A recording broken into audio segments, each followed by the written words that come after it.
इस लेक्चर में हम total lunar Eclipse, total solar Eclipse, super moon के बारे में पढ़ेंगे। लूनर इक्लिप्स का मतलब हिंदी में है चंद्र ग्रहण, सोलर इक्लिप्स मतलब सूर्य ग्रहण, और सुपर मून के बारे में पढ़ेंगे। अभी 26 मई 2021 को ऐसा इवेंट देखने को मिला कि टोटल लूनर इक्लिप्स यानी कि संपूर्ण चंद्र ग्रहण और सुपर मून, ये दोनों इवेंट एक साथ साथ हुए, कोइंसाइड हो गए। सुपर मून क्या होता है जी? सुपर मून एक ऐसी पोजीशन है जब चंद्रमा अपने ऑर्बिट में अर्थ के सबसे पास हो, क्लोजेस्ट हो, और उसी टाइम फुल मून भी हो, मतलब चंद्रमा फुल दिखाई दे रहा हो और सबसे पास भी हो। उस सिचुएशन को बोलते हैं सुपर मून, जब हमें सबसे पास पृथ्वी के पूरा चंद्रमा दिखाई दे। और जब अपने मून ऑर्बिट में घूम रहा होता है, ऑर्बिट क्या होता है जी? पाथ होता है, अर्थ के अराउंड जब घूमता है चंद्रमा, उस पाथ को बोलते हैं ऑर्बिट, चारों ओर जो घूमता है अर्थ के।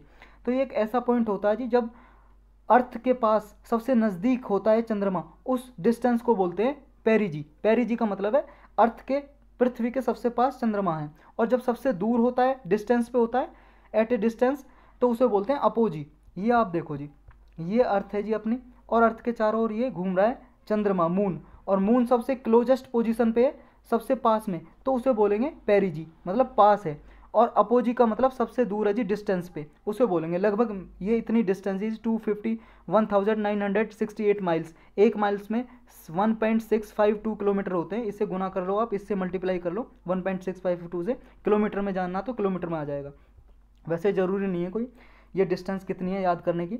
बस ये याद रखना, P4 पास होता है यानी कि नज़दीक, मतलब पास वाली, पेरिजी का मतलब पास है, सबसे पास वाली पोजीशन है चंद्रमा की अर्थ से। और एपोजी मतलब A फॉर अवे, दूर है, दूर है, तो ऐसे याद रख सकते हो आप।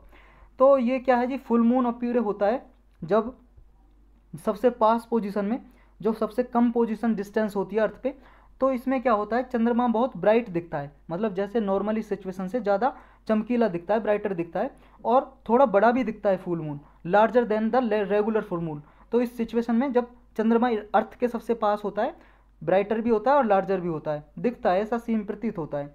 नासा के अकॉर्डिंग, नासा क्या है जी?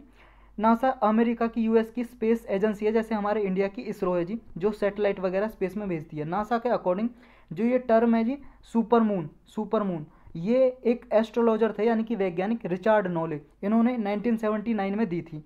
इनका ऐसा मानना है जी, एक टिपिकल ईयर में, एक साल में लगभग 2 से 4 सुपर मून कंडीशन होती हैं। सुपर मून कंडीशन हमने देख ला जी, एक सिचुएशन होती है जब चंद्रमा सबसे पास होता है अर्थ के, और उस टाइम पे फुल मून भी होना चाहिए, हमें पूरा चंद्रमा भी दिखना चाहिए और सबसे पास भी होना चाहिए। अब लूनर इक्लिप्स क्या है जी, इसे देखते हैं। मतलब सूर्य ग्रहण मतलब चंद्र ग्रहण, लूनर का मतलब मून से, चंद्रमा से, यानी कि चंद्र ग्रहण हो गया हिंदी में। तो लूनर इक्लिप्स क्या है जी? ये एक ऐसी पोजीशन है जब मून क्या है, मूव्स हो जाता है, अर्थ की शैडो में आ जाता है, मतलब पृथ्वी की छाया में मून आ जाता है, यानी कि मून और सन के बीच में पृथ्वी आ जाती है, अर्थ आ जाती है। तो उस केस में क्या होता है, जो फुल मून है, फुल मून है, वो लूनर इक्लिप्स कब दिखाई देता है? केवल और केवल only take place during full moon, जब चंद्रमा हमें पूरा दिखाई देगा तभी चंद्र ग्रहण होगा। ये चीज़ आपको याद रखनी है। ये पोजीशन देखो जी, ये हमारा सन है और ये अर्थ है और ये मून है, अर्थ बीच में आ गई चंद्रमा के और सन के। अब इसमें क्या है, देखो ये छाया पड़ रही है, ये छाया पड़ रही है, इसकी शैडो, जो ये फुल शैडो पड़ रही है, इस एरिया को बोलते हैं उम्ब्रा, उम्ब्रा। और ये जो कम शैडो पड़ रही है, कम शैडो वाला एरिया, छाया पड़ रही है जो, इसको बोलेंगे पेनुम्ब्रा, पेनुम्ब्रा। तो ऐसा क्या होता है, जब फर्स्ट टाइम मून पेनुम्ब्रा में आता है, इस वाले रीजन में, पेनुम्ब्रा में, पेनुम्ब्रा में जब मून, जैसे अभी मान लो मून यहाँ पे, अभी तो यहाँ पे दिखा रखा है ये युम्ब्रा में, ये टोटल लूनर इक्लिप्स की पोजीशन है। और अगर मून मान लो जी इस पेनुम्ब्रा में है, किसी साइड भी, मान लो इस साइड है या इस साइड है, तो उस टाइम में क्या होता है कि अर्थ की जो शैडो है पार्सली पड़ती है, मतलब फुली नहीं पड़ती, टोटली सन की लाइट को ब्लॉक नहीं करता अर्थ, मतलब थोड़ी थोड़ी शैडो पड़ती रहती है लेकिन लाइट भी रहती है सन की। तो उस टाइम पे इसको बोलेंगे जी, ये एक तो डिमर, थोड़ा कम दिखाई देता है मून, मतलब रेगुलर फुल मून जो दिखाई देता है, और इस टाइम पे इसको बोलेंगे जी लूनर इक्लिप्स। और जब मून मूव्स कर जाता है उम्ब्रा में, उम्ब्रा हमने देखी जी ये पोजीशन, ये वाली, मतलब जहाँ पे अर्थ की शैडो पूरी ढक लेगी, इसको पूरी ढक लेगी, उस कंडीशन को बोलेंगे जी टोटल लूनर इक्लिप्स। उसको क्या बोलेंगे, जब टोटली क्या है जी, सन की जो लाइट आ रही है टोटली अर्थ के द्वारा ब्लॉक कर दी जाती है, और उस टाइम पे इस कंडीशन को बोलेंगे क्या, टोटल लूनर इक्लिप्स। समझ गए, ये जी टोटल लूनर इक्लिप्स में। तो ये लाइट जो इस पे, जो हम चंद्रमा लेकिन हमें दिखाई दे रहा है, देखो चंद्रमा की खुद तो लाइट होती नहीं है, इसकी खुद की सनलाइट कुछ नहीं होती है, चंद्रमा की खुद की लाइट नहीं होती तो चमकता कैसे है, फिर इस पे लाइट कैसे दिखाई देती है? क्योंकि जी अर्थ का एटमॉस्फेयर है, अर्थ का वातावरण, इसके चारों ओर वातावरण में जी कुछ डस्ट पार्टिकल वगैरह हैं, जो सन से लाइट हो रही है अर्थ के एटमॉस्फेयर से रिफ्रैक्ट हो जाती है जी। रिफ्रैक्ट का मतलब बेंड हो जाती है जी, बेंड लाइट। रिफ्रैक्शन का मतलब होता है जी एक मीडियम से जब दूसरे मीडियम में लाइट जाती है, जैसे मान लो जी ये यहाँ पे एयर है, यहाँ पे वाटर है, तो लाइट यहाँ से गुजरेगी तो सीधी नहीं जाएगी बल्कि बेंड हो जाएगी इधर की तरफ या इधर की तरफ, सीधी नहीं जाती। ऐसी अर्थ के एटमॉस्फेयर से लाइट टकरा के जो डस्ट पार्टिकल वगैरह होते हैं, कुछ एरोसोल्स होते हैं, उनसे टकरा के बेंड हो जाती है, और बेंड होने के कारण ये चंद्रमा चमकता है जी। समझ गए? तो जब ये उम्रा में होता है तो उसको फुल मून सिचुएशन होती है उस टाइम पे, और उस टाइम पे टोटल लूनर इक्लिप्स होता है। समझ गए? तो ये टोटल लूनर इक्लिप्स में यही है, जब whole of the lunar disk enter earth's umbra, जब पूरा क्या है जी चंद्रमा उम्रा में एंटर कर जाए। उम्रा मतलब शैडो है जी, शैडो पार्ट, शैडो वाला पार्ट है। इस शैडो वाले पार्ट में एंटर कर जाए तो तब क्या है, मून रेडिश टाइप का अपीयर होता है, कुछ लाल लाल सा दिखता है जी, उसे ब्लड मून कहते हैं। तो ये भी याद रखना, ब्लड मून किसे कहते हैं? जब मून रहेगा उम्रा में, और उम्रा क्या है? पोजीशन है जी, जो पोजीशन है जब अर्थ की शैडो पड़ती है, अर्थ की जो छाया पड़ती है किस पे? चंद्रमा पे, मून पे। तो ये उम्रा में जब एंटर करता है तो जो मून है वो रेडिश दिखता है, लाल लाल सा, तो उसे ब्लड मून कहते हैं। और ये लगभग 14 मिनट तक ये प्रोसेस होता है, और मून फिर उम्रा से पेनुम्रा में मूव कर जाता है, क्योंकि देखो फिर ये आगे चला जाएगा। ये देखो जी आप, यहाँ से अभी यहाँ से पहले पेनुम्रा में था तो ये पार्शियल यानी कि ये लूनर इक्लिप्स हो गया, फिर यहाँ पे आया तो टोटल लूनर इक्लिप्स हो गया, संपूर्ण चंद्र ग्रहण। फिर यहाँ पे मूव करेगा तो फिर क्या हो जाएगा? पेनुम्रा में फिर आ जाएगा, फिर लूनर इक्लिप्स रहेगा। तो संपूर्ण जो चंद्र ग्रहण है, टोटल लूनर इक्लिप्स, वो कहाँ पे होता है? जब उम्रा में होता है। समझ गए? तो दोबारा ये मूव करेगा उसमें। फिर इसके बाद क्या जी, जो रेड लाइट है वो इसकी लॉन्गर वेवलेंथ होती है, इसलिए क्या है हमें रेडिश दिखाई देता है, ये ब्लू लाइट नहीं दिखाई देती। समझे? ब्लू लाइट भी होती है इसमें लेकिन ब्लू दिखाई नहीं देती। कैसे?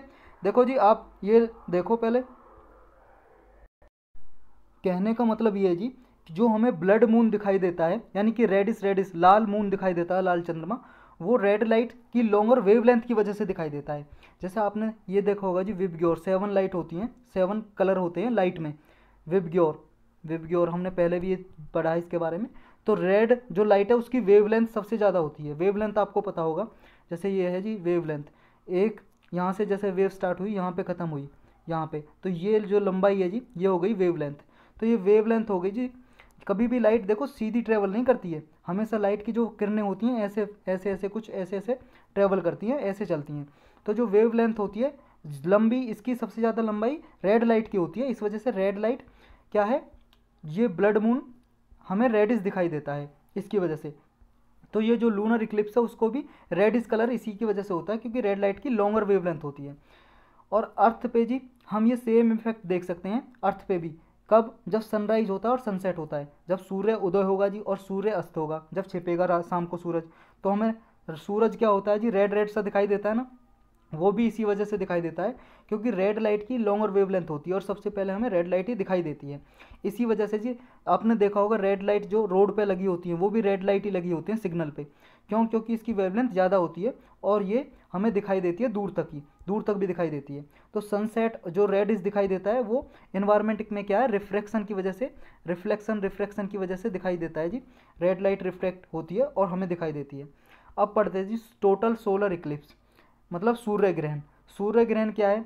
देखो उसमें तो था जब पृथ्वी बीच में आई थी मून और सन के बीच में, अर्थ आ गई थी मून और सन के बीच में। अब इसमें क्या, मून आ जाएगा सन और अर्थ के बीच में। ये न्यू मून सिचुएशन बोलते हैं इसे। जब क्या है, मून और सन के बीच में अर्थ रहता है तो फुल मून सिचुएशन होती है, पूरा चंद्रमा दिखाई देता है। और जब सन और अर्थ के बीच में मून आ जाए इसे बोलते हैं न्यू मून, मतलब नया चंद्रमा निकलना शुरू हुआ है, अभी दिखाई देना शुरू हुआ है हमें अर्थ पे। तो ये सिचुएशन होती है जी लूनर मतलब सोलर इक्लिप्स की, सूर्य ग्रहण की। तो इसमें सन और अर्थ के बीच में आ जाता है जी आपका चंद्रमा, और इसमें भी दो पोजीशन होती हैं जैसे उम्रा और पेनुम्रा। जब फुल सोलर इक्लिप्स होता है तो इस टोटलिटी में हमें डार्क दिखाई देता है जी, एज ए नाइट, डार्क जैसे रात की तरह। ये देखो जी, ये सिचुएशन देखो आप, ये अपना सन है सूरज, ये अर्थ है और ये है जी मून चंद्रमा। अब ये बीच में आ गया तो ये वाली पोजीशन है ना, यहाँ पे देखो बिल्कुल डार्क पोजीशन हो गई, बिल्कुल छाया पड़ रही है जी, डार्क, ज़्यादा ही डार्क। तो इसको कंडीशन को बोलेंगे जी क्या, उम्रा। ये शैडो फुली शेडेड कोर है जी रीजन। और जब ये जो ये वाला रीजन है, ये वाला रीजन, इस रीजन में देखो पार्शियल डार्कनेस है, मतलब कम गहरी छाया है, तो इसको बोलते हैं पेनुम्ब्रा पोजीशन, पेनुम्ब्रा। तो ये जब यहाँ पे मान लो जी इस वाले पोजीशन पे, इस वाली पोजीशन को बोलेंगे हम टोटल सोलर इक्लिप्स, और इस पार्शियल को बोलेंगे जी पार्शियल इक्लिप्स या सिर्फ सोलर इक्लिप्स, समझ गए। संपूर्ण चंद्र ग्रहण और चंद्र ग्रहण मतलब सूर्य ग्रहण, यहाँ सूर्य ग्रहण की बात हो रही है, तो संपूर्ण सूर्य ग्रहण और सूर्य ग्रहण, सिर्फ सूर्य ग्रहण बोलेंगे जब ये पेनुम्ब्रा पोजीशन में यहाँ पे मतलब सूर्य ग्रहण और यहाँ पे संपूर्ण सूर्य ग्रहण पड़ रहा है, ऐसा बोलते हैं। तो इसमें क्या होता है, टोटल सोलर इक्लिप्स में सन और मून कवर कर लेता है जी, मतलब जो इक्लिप्स टोटल इक्लिप्स ऑफ सन होता है मून कवर कर लेता है इंटायर डिस्क ऑफ सन, सन को की डिस्क को कवर कर लिया इसने, देखो जी ये कवर कर लिया, और यहाँ पे जो क्या है सन की लाइट नहीं जा पा रही है इस एरिया में, और यहाँ पे मून की चंद्रमा की छाया पड़ रही है, समझ रहे हो, तो मून ने ब्लॉक कर दिया जी इस कंडीशन में। और जब पार्शियल होता है जी पार्शियल सोलर इक्लिप्स, उसमें पार्शियली ब्लॉक करता है, मतलब कम छाया, देखो जी इसमें कम छाया दिखाई दे रही है, इसमें डार्क ज़्यादा दिखाई दे रहा है, तो ये पोजीशन है बस। तो मून क्या होता है जी जब कंप्लीटली कवर कर लेता है डिस्क को, उस पोजीशन में क्या है हमें सन की कोरोना लेयर दिखाई देती है, ये सन की कोरोना लेयर है जी, परत, ये देखो कुछ परत होती है जैसे सन की, ये सबसे अंदर वाली कोर होती है, उसके बाहर होती है रेडिएटिव जोन, उसके बाहर होती है जी कन्वेक्शन जोन, उसके बाहर होती है फोटोस्फीयर, ये लेयर है, लेयर परतें, फिर क्रोमोसोफेयर, फिर कोरोना। तो ये कोरोना है ना जो सन की लेयर है कोरोना, ये सिर्फ हमें कब दिखाई देती है, ये दिखाई देती है जब टोटल सोलर इक्लिप्स यानी कि सूर्य ग्रहण पड़ रहा होता है उस टाइम पे दिखाई देती है ये, नहीं तो हमें ये लेयर दिखाई देती है, ये फोटोस्फीयर क्रोमोस्फीयर ये लेयर दिखाई देती है, कोरोना दिखाई नहीं देती, तभी दिखाई देती है जब टोटल सोलर इक्लिप्स पड़ेगा। तो इसको जी टोटल इक्लिप्स इसलिए बोलते हैं क्योंकि मैक्सिमम पॉइंट पे क्या इक्लिप्स मिड पॉइंट में टोटली डार्कनेस होती है, और स्काई भी हमें डार्क नज़र आता है, अंधेरा नज़र आता है, और टेम्परेचर भी फॉल हो सकता है उस टाइम पे, मतलब जो तापमान है वो कम हो सकता है, और आसमान में पूरा अंधेरा अंधेरा सा छा जाता है जब ये सोलर इक्लिप्स यानी कि सूर्य ग्रहण पड़ता है, समझ गए। अब एक पोजीशन और याद करनी है जी हमें, ये वाली देखो, ये वाली पोजीशन देखो, देखो जब हमने देखा उसमें जब जो मून है मून और ये है अर्थ, जब क्लोजेस्ट पोजीशन में था तो उसे क्या बोला पेरोजी, और जब दूर में था दूर पोजीशन सबसे दूर वाली पोजीशन थी उसे अपोजी बोला, अपोजी, समझ गए। अब इस पोजीशन में अगर अर्थ और सन के कंपैरिजन में निकालें, जब अर्थ सबसे नज़दीक होती है सन के उस पोजीशन को बोलते हैं जी पेरीहीलियन, पेरीहीलियन ये लगभग जनवरी में होता है, और नॉर्मली 3 जनवरी को होता है जी, तो 3 जनवरी को सबसे नज़दीक अर्थ होती है सन के, सूरज के, और सबसे दूर कब होती है जी, सबसे दूर होती है जुलाई में, लगभग 4 जुलाई, तो ये डेट याद रखनी है जी 3 जनवरी 4 जुलाई, और उस पोजीशन को बोलते हैं एपीलियन, एपीलियन मतलब at a distance, most distance, मतलब Earth at a most distance from the sun, और ये सबसे नज़दीक नियरेस्ट पोजीशन होती है अर्थ की सन से, उसे बोलते हैं पेरीहीलियन। तो ऐसे आपको ये याद रखना है, बस इसमें इतना ही था।